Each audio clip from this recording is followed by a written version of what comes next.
Hello friends, welcome জানাচ্ছি আমার YouTube চ্যানেলে সবাইকে। চলে এসেছি আপনাদের জন্য আরও একটা নতুন ভিডিও নিয়ে।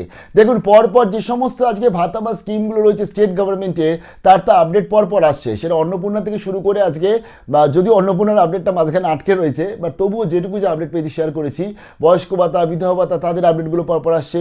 তো এখন সব থেকে আরও একটা আপডেটের জন্য সবাই অধীর আগ্রহে বসে আছে, যুবশক্তি। দেখুন, যুবশক্তিরও কিন্তু এই মাসের মধ্যে নোটিফিকেশন আসতে পারে বলে এমনটি আপডেট চলে আসছে। কী কী ডকুমেন্টস লাগতে পারে এবং প্রভিশনাল সার্টিফিকেট বলে একটা আপডেট আসছে যে প্রভিশনাল সার্টিফিকেট নাকি লাগবে। তার জন্য ইউনিভার্সিটি স্টুডেন্টসরা ঘুরছে হিসাব মতন, যারা অনেক বছর আগে পাশ করে গেছে, মার্কশিট তুলেছে কিন্তু সার্টিফিকেট নেয়নি। কি আপডেট শেয়ার করছি, যারা নতুন এসে তাদের রিকোয়েস্ট করলাম প্লিজ সাবস্ক্রাইব করবেন, সঙ্গে থাকবেন সমস্ত আপডেটগুলো পাওয়ার জন্য। দেখুন, যুবশক্তি নিয়ে প্রথমত একটা বাজেটে প্রবলেম ছিল যে 1 লক্ষ টাকা যে বলা হয়েছিল বছরে, পরবর্তীতে মুখ্যমন্ত্রী সেটাকে শুধরে দিয়েছে এবং তিনি যারা জানিয়েছেন যে 1 লক্ষ টাকা বছরে না, 1 লক্ষ টাকা মাসে মিনিমাম এলিজিবিলিটি ক্রাইটেরিয়া, সেটা আমরা জানি। তবুও বলে দিচ্ছি 21 থেকে 45-এর মধ্যে বয়স হতে হবে এবং কোনো রকম কোনো কাজ বাজ, কন্ট্রাকচুয়াল, প্রাইভেট, পার্মানেন্ট কোনো রকম কোনো কাজের সাথে যুক্ত নয় সেই সমস্ত বেকার যুবক যুবতীরা তারা যুবশক্তির জন্য অ্যাপ্লাই করতে পারছে। মাসিক 3,000 টাকা করে দেওয়া হবে। এবং এই ক্ষেত্রে আমি আপনাদের কিছু বলেও দিয়েছিলাম ক্লজেস, যেগুলো অন্যান্য স্টেটে রয়েছে already, like self declaration, affidavit, এগুলো কিন্তু নিয়ে নেয়।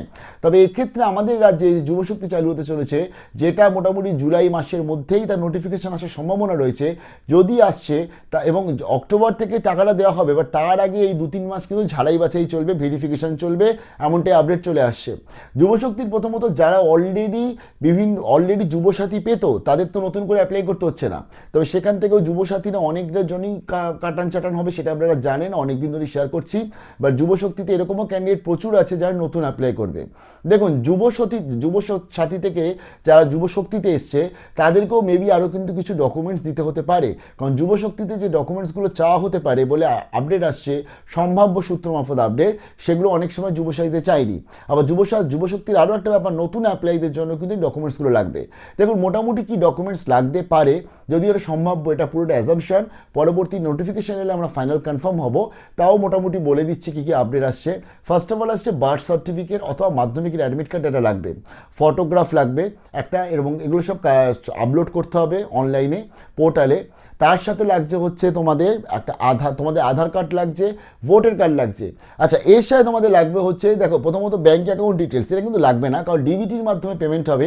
তাই তোমাদের আধারের সাথে তোমাদের ব্যাঙ্ক অ্যাকাউন্ট লিঙ্ক আছে কিনা সেটা একটু দেখে নিও এনপিসিআইতে গিয়ে, যদি না থাকে লিঙ্কটা করিয়ে নাও। এটা কিন্তু ডিবিটির মাধ্যমে পেমেন্ট হবে, এটা 100% কনফার্ম। এবার যেটা হচ্ছে তোমাদের ডকুমেন্টস লাগবে হচ্ছে, যেটা হচ্ছে এডুকেশনাল ডকুমেন্টস, মানে এক্ষেত্রে গ্র্যাজুয়েটদের 3,000 টাকা আর নন গ্র্যাজুয়েটদের কিন্তু 2,000 টাকা। সেটা আলাদা করে কোনো স্ল্যাব হচ্ছে কিনা, অর্থাৎ মাধ্যমিকদের 1,000, উচ্চ মাধ্যমিকদের 2,000 হচ্ছে কিনা সেটা আমরা দেখবো, বা সেটা না হওয়ার সম্ভাবনা সব থেকে বেশি। তবে এক্ষেত্রে তোমাদের যে কোয়ালিফিকেশন সার্টিফিকেট, সেটা তোমার জমা করতে হবে। লাইক তুমি যদি আজ মাধ্যমিক পাস হও, তাহলে মাধ্যমিক তোমাকে পাস সার্টিফিকেট, তোমাকে মার্কশিট, এটা আপলোড করতে হচ্ছে। উচ্চ মাধ্যমিক হলে উচ্চ মাধ্যমিকের মার্কশিট এবং তোমাকে সার্টিফিকেট আপলোড করতে হচ্ছে। গ্র্যাজুয়েশন হলে তোমায় কিন্তু গ্র্যাজুয়েশনের মার্কশিট আপলোড করতে হবে, প্লাস তোমাকে সার্টিফিকেট আপলোড করতে হবে, অথবা প্রভিশনাল সার্টিফিকেট অ্যাপ্লাই করতে হবে। দেখো, মোটামুটি যা update, confirm update, provisional marksheet, degree certificate সেটা কিন্তু লাগবে। এবং তার জন্যই তোমরা দেখেছো, যেমন গৌড়বঙ্গ বিশ্ববিদ্যালয় থেকে শুরু করে অনেক ইউনিভার্সিটিতে লাইন পড়ে যাচ্ছে প্রভিশনাল ডিগ্রি সার্টিফিকেট নেওয়ার জন্য। এর কারণ হচ্ছে তারাও আপডেট পাচ্ছে বিভিন্ন জায়গা থেকে। যদিও না লাগে, তোমাদের ডকুমেন্টসটা পরবর্তীতেও কাজে লাগবে, তাই প্রভিশনাল ডিগ্রি সার্টিফিকেটটা তুলে নাও। বাট আমাদের কাছে যে আপডেট, এটা কিন্তু লাগতে চলেছে। মেবি এটা অরিজিনালটাও জমা নিতে পারে তারা, তবে এটা পরবর্তী আমরা শেয়ার করবো, পরবর্তী আমরা জানতে পারবো। এই ডকুমেন্টসগুলো কালেক্ট করে নাও। মেবি জুলাই মাসে নোটিফিকেশন যদি চলে আসে, আগস্ট থেকে যদি ফর্ম ফিল আপ হয় এবং সেপ্টেম্বরে পুরো মাসটা যদি আজকে ভেরিফিকেশন করে, তাহলেই অক্টোবরে গিয়ে কিন্তু প্রকল্পটা বাস্তবায়ন হওয়া সম্ভব।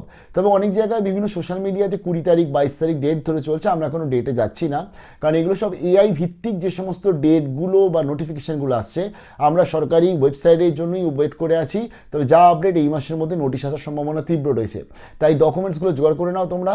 আর আরেকটা জিনিস বলে দিই আমি, এই যে যুবশক্তি ক্ষেত্রে বা তুমি আজকে বা অন্যান্য যে সমস্ত প্রকল্পগুলো রয়েছে, সব ক্ষেত্রেই একটা নিয়ম প্রযোজ্য, যে তুমি অন্য কোনো প্রকল্প গেলে কিন্তু পাবে না। অর্থাৎ তুমি ধর আজকে অন্নপূর্ণা ভাণ্ডারও পাচ্ছ, আবার যুবশক্তি অ্যাপ্লাই করলে তোমার কিন্তু ক্যান্সেল হয়ে যাবে, যেহেতু পুরো জিনিসটা এখন এমনভাবে সোশ্যাল রেজিস্ট্রিতে জিনিসটা করা রয়েছে, যাতে কেউ যদি সেকেন্ড টাইম কোনো কিছু অ্যাপ্লাই করে, তার ফার্স্ট টাইমটা ক্যান্সেল হয়ে যাবে।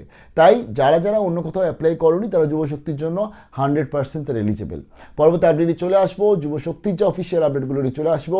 স্টেট উইথ আরজি টেক, কারো কোনো প্রশ্ন থাকলে জানিও। আর প্রভিশনাল ডিগ্রি সার্টিফিকেটটা অতি অবশ্যই তুলে নাও। ভালো থাকবে, বেস্ট অফ লাক।